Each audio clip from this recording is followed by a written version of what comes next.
have a full house, and our next talk is Static Typing in Python by Dustin Ingram.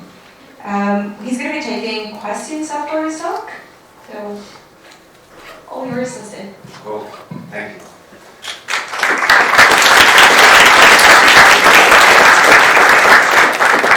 I do want to apologize for those in the back. The slides are going to be there's going to be a little bit of code on the slides. It might be hard for you to see. I'll share them with you afterwards if you want to see what's going on. So hi, I'm Dustin.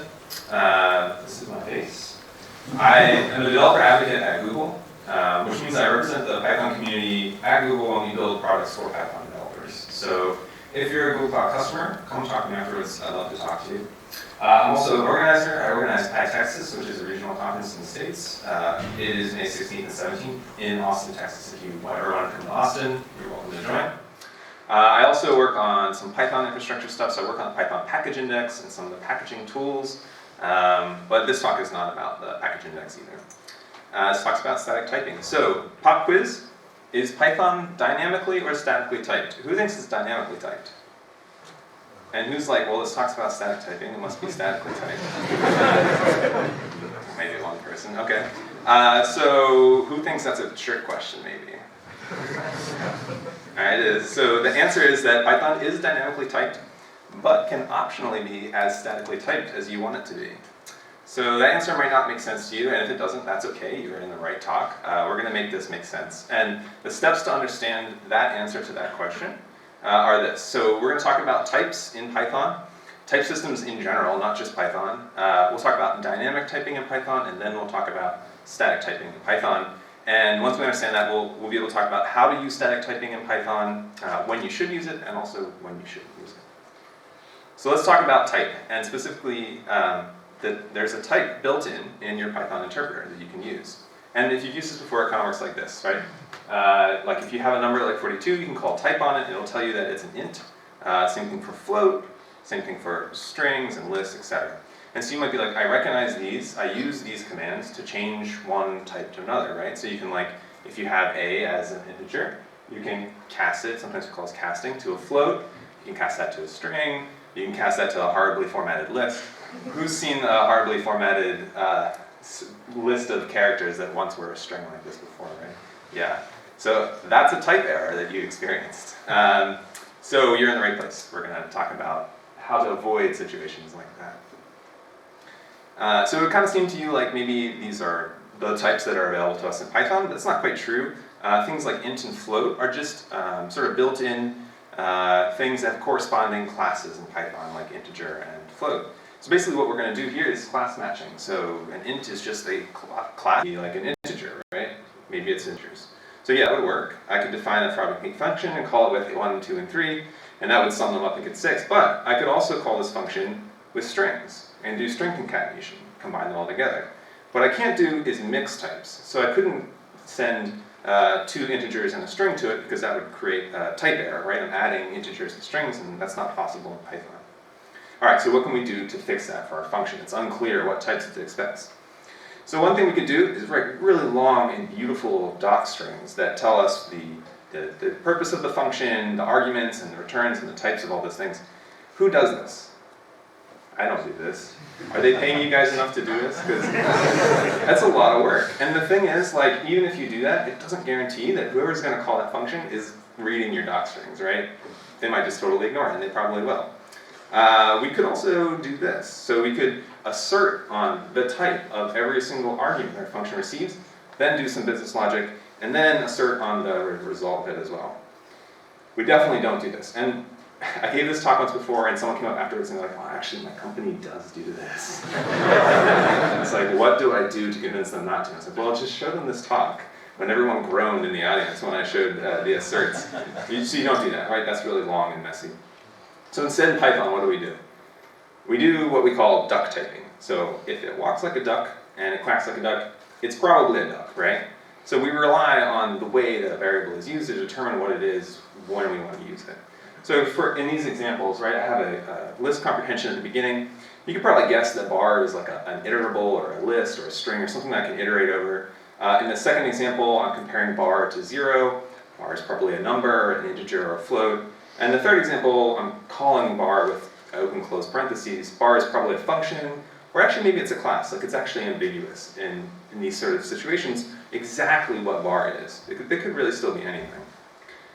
So static typing means that when we define variables like this, they are defined as a specific type and it is not going to change. So there are actually lots of statically typed languages besides that, in addition to Python. So here's some examples of that same function, that from and keep function in those. So here's I'm going to see can anyone guess which language this is? This statically typed language? Yeah, that's C. How about this one? Dead giveaway, the public static. Yeah, that's Java.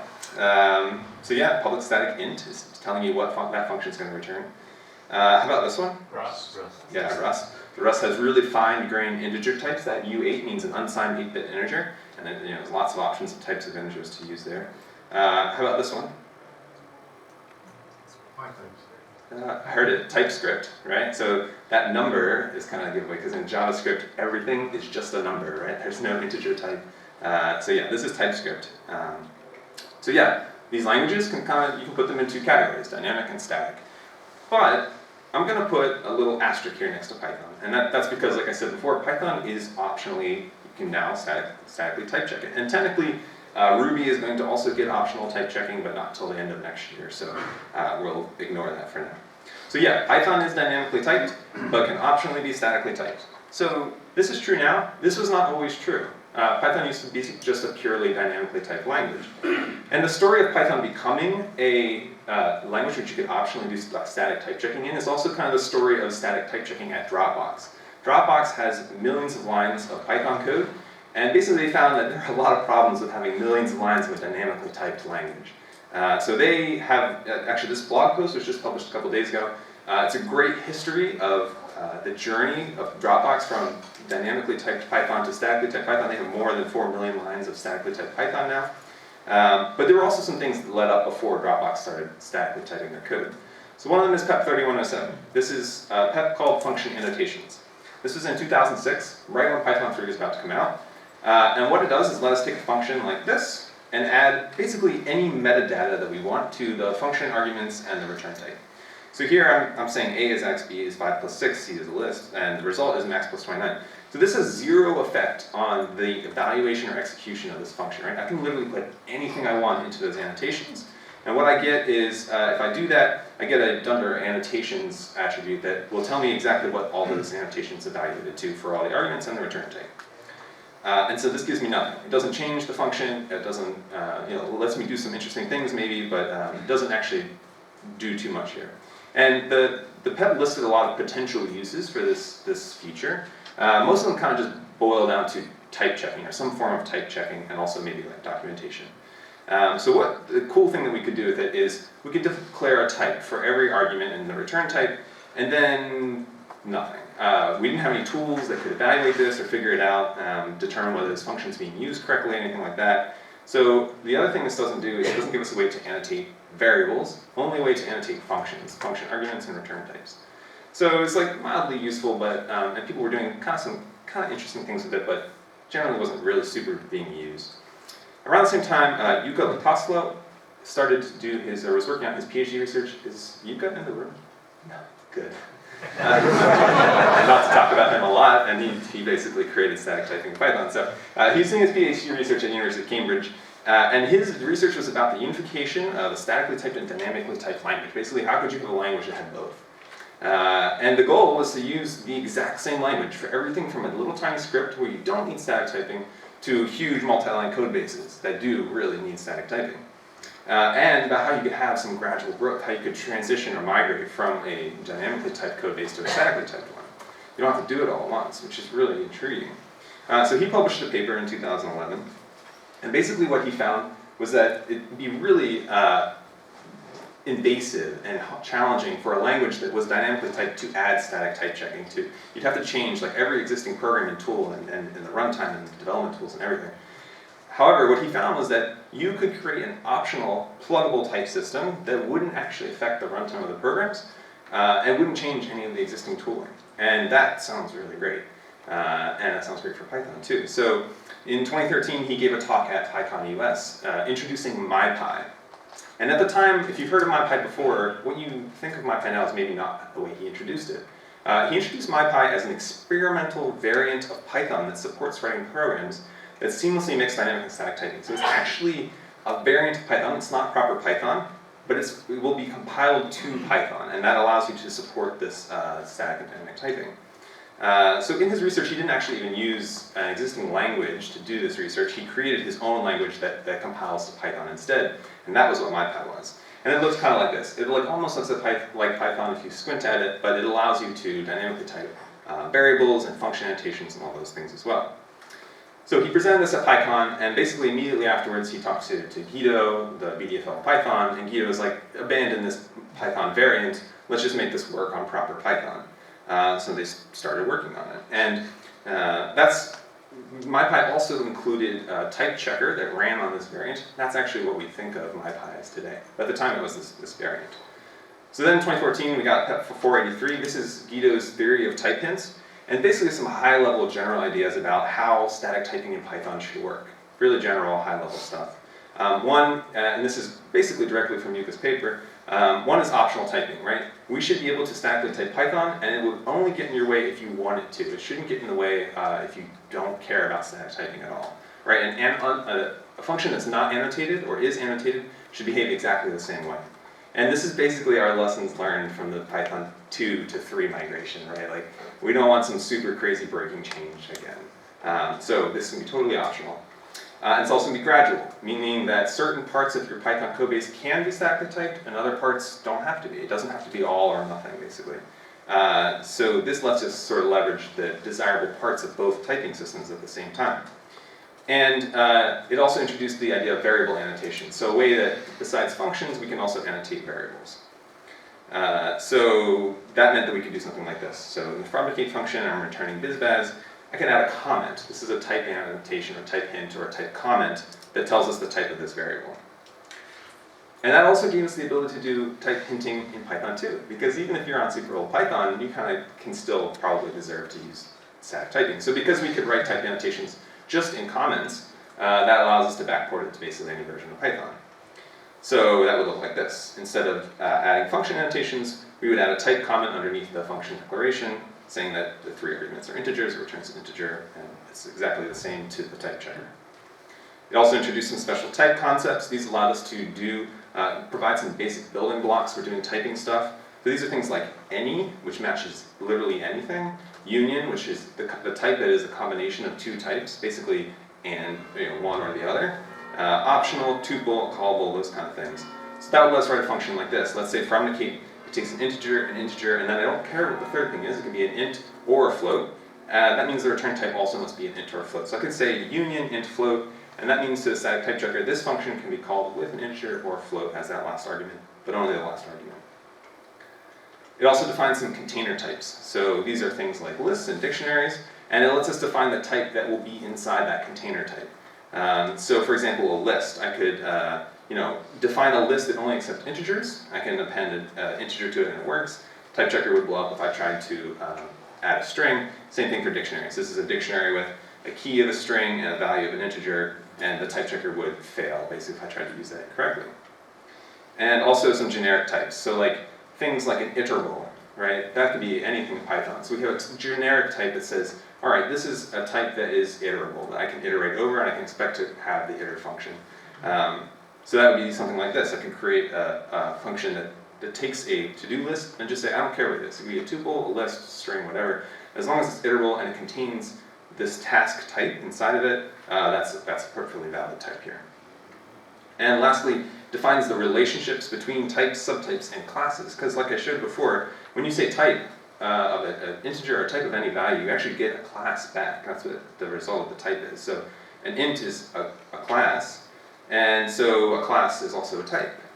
So if I say a type of the instantiation of a foo class, I get the foo. And similarly, like an int, I can type it as an int, the class is valid. I can create my own class and say that's a valid type. What I can't do is these special type constructs. You can't instantiate a union, it doesn't make any sense. You can't do that. And this PEP sort of outlined what you can and can't do with these special constructs. And finally, there's also type aliases, which allow us to take really long types and turn them into smaller things like a number if we want to be like JavaScript. And so then we got PEP 484. PEP 484 is basically the standardization of everything in PEP 483, basically the standardization of what MyPy's current behavior at the time was. It included a typing module that became available in Python, included all these building blocks and tools. It included a lot of edge cases and special details, and basically it was a guide to how to create a static type checker for Python. And it, like I said, leans really heavily on what MyPy's existing behavior was. So that was released in Python 3.5 in 2015.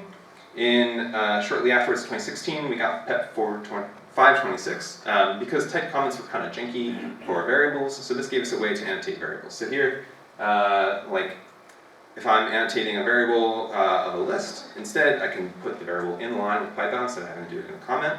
The same thing is true for when I'm trying to initialize a variable that doesn't have a value. That was awkward to do with type comments. You basically had to give it a value. So with 526, we can now just say captain is a string, don't worry about what the initial value is. And the same thing for class variables and dicts and things like that. We can just annotate them in line and not have to use a comment. That was available in Python 3.6 with PEP 526 support. And so this almost had everything that we need to do static typing in Python, except type checkers. So this is the last piece of the puzzle. And that was what MyPy was at this point, right? MyPy basically gave up on the Python variant. Now it's just a type checker that works really well on Python. The thing to note about type checker is that it's not actually going to run your code. It statically analyzes your code. Or type checkers like MyPy statically analyze your code. So it's going to check. It's not going to check types while your application is running. That would be a dynamic type checker, which is a bit confusing because they're both static and dynamic. So MyPy, by this point, is available on PyPI, and it still is. And so you can install it, pip install MyPy. You create a file with some type annotations, and then if you run MyPy on it, it will tell you if the annotations are correct, if the usage of the annotations are correct. So here it's saying, I'm trying to call authenticate with strings, but they were typed as integers, and so there's an incompatible type, was expecting a string, got it, or expecting an int, got a string instead. There are a bunch of static type checkers, so it's not just MyPy. And they all sort of come from the big Python shops. So MyPy is, at this point, basically owned by Dropbox. A lot of the folks that contribute to it work at Dropbox. There's also PyType, which comes from Google, Pyre from Facebook, Pyrite from Microsoft. PyCharm actually is an interesting IDE. It has its own static type checker built into it. But actually, you can really, any of your editors can use static type checking as well because a lot of them just hook into whatever type checker you have installed.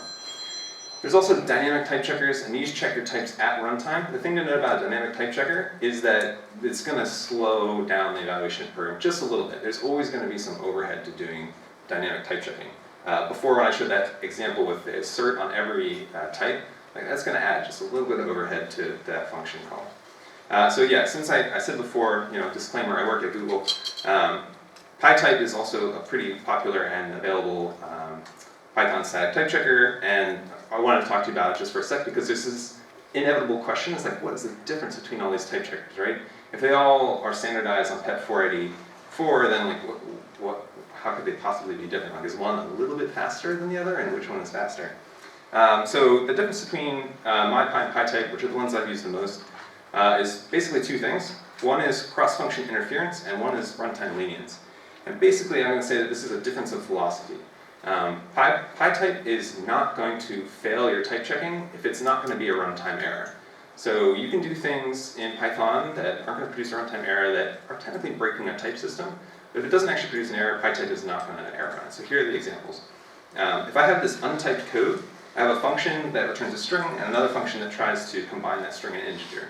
I'm doing these function, this is like cross-function inference, right? A type checker would have to say, all right, I see what the return type of this function is, and then I'm going to, I see that this is adding an integer. So when I call this in Python, this is going to be a runtime error.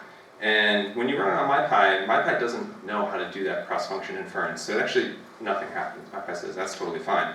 But PyType knows that it's going to be a runtime error. So if I run PyType on it, it's going to blow up and say, yeah, this is invalid. You're trying to do something. And actually, that's all untyped code. PyType is going to raise that error even if you haven't added type annotations to it yet. Here's the other example where the opposite thing happens. If I create a list and I put a string in it and then I try to append an integer, so this list now has mixed types inside of it and I haven't annotated it. And in Python, if I run this file, like, that's totally fine. You can do that. That's valid Python. So if I run PyType on it, PyType says, yeah, that's fine. That'll work at runtime. But MyPy will throw an error. They'll say, this list was initialized with just strings, and now you're trying to put an integer in it. Like, this is an incompatible type. So those are sort of the differences between type checkers. All right, lastly, you might be saying, why? Why would I even actually want to use static type checking? Like, it seems like a lot of work to add overhead. So first I'm going to say why you shouldn't use static type checking, and the answer is basically never. Static type checking is generally going to be useful. There's maybe one example where I'd say you shouldn't try to use it, and that's to replace your unit tests, right? So there is kind of an argument here. If you can't see this, this person says type checking catches bugs that unit tests do not, much faster with less code overhead than unit testing requires, and that is true. Like, your type checking will catch bugs, even if you have 100% unit test coverage. You can still have bugs in there. But really, like, unit tests are kind of a bad type checking system, but you shouldn't replace your unit tests with static type checking. Really, you should just have both. So okay, when you should use static typing, basically use it liberally as much as possible. Some examples. You should use static type checking if you have millions of lines of Python code.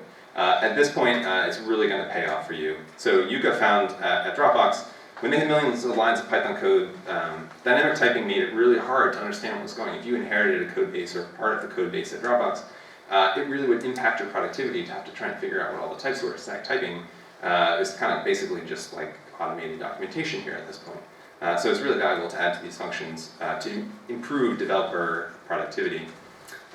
Basically, the lack of static typing in a code base of this size is a liability for Python, right? Like, it prevents Python from getting to this size and becoming that popular.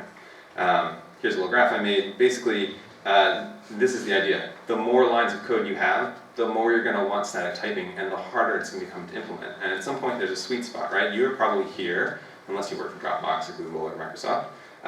Here's this point where you should migrate and start adding static typing. Here's where you're probably going to do it. So just keep that in mind. When you're approaching millions of lines, you should think ahead a little bit. You should also use static typing if your code is just confusing, right? Like, let's be honest, we all write confusing code. Sometimes a function is just like really hard to understand or hard to build. If you feel the need to document the input-output types of your function, just add static typing. It's basically the same thing. It's machine verified as well. You can ensure that function is always being called correctly. And yeah, it should probably just be like statically typed if it's confusing. You should use static typing when your code is for public consumption. So, like if it's a PyPI module, type annotations will help your developers determine how to use the functions that are available in your module. It will also help IDEs determine how to do autocompletion and stuff like that for your third-party module. And then also, if your users are using static typing in their code base, they're going to really love that you're also providing static typing for your third-party package that they're going to use in their code base. You should use static typing if you're about to do a big refactor or migrate between Python versions. So it's going to ensure that once you do some refactoring, that you're still calling functions as you expected them to be called. So in this case, you would add some static typing, refactor the functions, run the type checker, ensure that everything's being run correctly, and then your migration or your refactor is complete. You can also just use static typing to experiment with static typing, right? Like, it's totally optional and harmless. It doesn't hurt to do static typing. And yeah, it's a great way to just sort of experiment and see, give an idea of what the static type system in Python feels like today. And lastly, you can use static typing in case you're just feeling cold. So Gary Barnard says, static types are a warm blanket that I have missed so much. So I guess static types will make you warmer. And also Gary has like the best background on his Twitter page right now. It says, "Here lies Gary stung by type errors." All right, to wrap up, here's how to use static typing in Python in just 5 easy steps. So first, consider migrating to a newer version of Python. It's optional. Like I said, you can use static typing in Python too, but you really should migrate anyway, let's be honest. Come and join us in the future. But also, like, the typing module will be available to you. You'll be able to do variable annotations. It just looks nicer, the syntax in the newer versions of Python. Second thing, install type checker locally. I don't care which one it is, but integrate it into your code editor if it's not already or automatically integrated anyway. And this will just give you some hints about when you're maybe doing bad static typing. You're just writing regular Python code. And that will also allow you to sort of play with it, right? So you can optionally start typing your code base. You come across this function, you're like, man, every time I call this function, I accidentally call it a string and I get that weird list. Just put a type annotation in there. At the very least, it will remind you how to call that function in the future. But then what you can start doing is you can start running checking, right? This is gradual. You can do little tiny pieces at a time. Pick some really critical areas, pick some really easy areas, whatever. Just start in some little corner, dusty corner of your code base and put a couple of static types in there. And then what you can start doing is running this type checker with your linting, right? You're doing linting anyway, right? I hope everyone's linting their code. Just running black at this point is totally valid, right? So, run black and then just run your static type checker and see what that all those little uses of your statically typed code base are being done correctly. And finally, convince all your coworkers to join you in doing static typing. If you need help convincing them, you can just show them this talk on YouTube, and hopefully that'll work. All right, thanks everybody.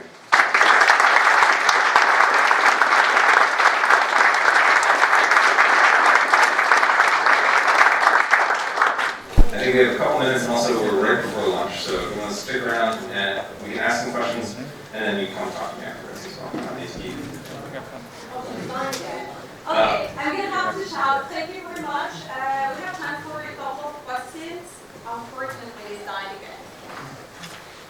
The microphone died. Yeah. So there's support in the Python syntax for type annotations. Is there any discussion of putting a type checker within Python? Yeah. Or is it always going to be a separate tool? So the question is, basically there's support for the syntax in Python right now, but type checkers are all external, they're all third-party tools, correct? Yeah, so the question is, are we going to ever add like first-class type checker to Python? I think the answer is probably no. I don't work on any of these type checkers, so I can't actually say what the plan is for any of them, but my impression is that we have multiple type checkers that are like robust and available right now. It doesn't really make sense to add any of them to the standard library or anything like that. They're all available on PyPI, they're easy to install.